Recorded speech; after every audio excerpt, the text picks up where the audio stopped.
ग्रीष्म ऋतु का समय था। गर्मी बहुत अधिक थी। कृष्णदास जी अपने कक्ष में लेटे हुए थे।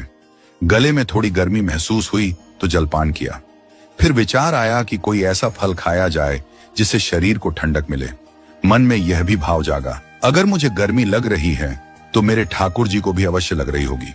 वह तुरंत उठ खड़े हुए और बाजार की ओर निकल पड़े, महीने का पहला खरबूजा खरीदने। बाजार पहुंचे तो देखा फल वाले के पास अभी अभी सीजन का पहला खरबूजा आया था। उन्होंने पूछा, भैया क्या भाव है? दुकानदार ने कहा, 2 रुपये का है। कृष्णदास जी खरबूजा लेने ही वाले थे कि इतने में राजा के सैनिक वहां आ पहुंचे। सैनिक बोले, यह पहला फल पहले राजा की सेवा में जाएगा, फिर किसी और को मिलेगा। कृष्णदास जी ने कहा, अगर यह फल राजा को दे दिया गया तो हमारे ठाकुर जी की नाक कट जाएगी। महीने का पहला फल ठाकुर जी की सेवा में ही जाना चाहिए। सैनिकों से बहस करना व्यर्थ था। कृष्णदास जी ने दुकानदार से कहा, भैया अगर मैं तुम्हें 5 रुपए दूं तब? दुकानदार थोड़ा लोभ में आ गया, लेकिन तभी सैनिक बोले, हम 10 रुपए देंगे। कृष्णदास जी बोले, हम 15 देंगे।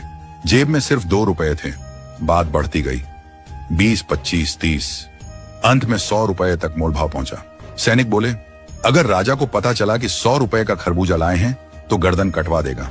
और अंत में हार मानकर बोले, इन्हीं को दे दो। कृष्णदास जी ने दुकानदार से कहा, भैया तू फल निकाल कर रख दे, मैं 100 रुपए लेकर आता हूं। न जाने क्या क्या बेचकर 100 रुपए का प्रबंध किया और फल लेकर वापस मंदिर आए। उन्होंने रसोई में वह फल रख दिया और रसोइये से कहा, उठापन में ठाकुर जी को इसी खरबूजे का भोग लगाना। कृष्णदास जी बड़े प्रसन्न थे। महीने का पहला फल ठाकुर जी को मिलेगा, यही सोचकर आनंदित हो गए। लेकिन जब रसोइया स्नान करके रसोई में पहुंचा तो वह फल वहां था ही नहीं। पूरी रसोई छान मारी पर फल नहीं मिला। रसोइया बाहर आकर बोला, कृष्णदास जी रसोई में तो फल है ही नहीं। कृष्णदास जी बड़े चिंतित हुए। मैं तो राजा के सैनिकों से लड़ झगड़ कर 2 रुपए का फल 100 रुपए में लाया और अब ठाकुर जी को मिला ही नहीं, कोई और उठा ले गया। मन बहुत दुखी हो गया। दुख इस बात का नहीं कि मैंने कितना खर्च किया, दुख इस बात का है कि ठाकुर जी को वो फल नहीं मिल पाया। फिर भी जैसे तैसे अन्य फलों का भोग लगा।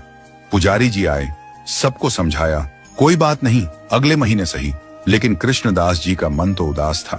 रोते रोते मंदिर में बैठे रहे। जब उत्थापन का समय हुआ और कपाट खुले तो सभी ने देखा ठाकुर जी की ऊर्ध्व भुजा पर वही खरबूजा सुशोभित था जो कृष्णदास जी लाए थे। भीड़ में जयकार हुई। रसोइया अचंभित रह गया। मैं तो रसोई में गया ही नहीं तो ठाकुर जी ने ये फल कैसे पा लिया? कृष्णदास जी की आंखों से अश्रुधारा बह निकली। वे मूर्छित हो गए, क्योंकि उन्हें अनुभव हो गया कि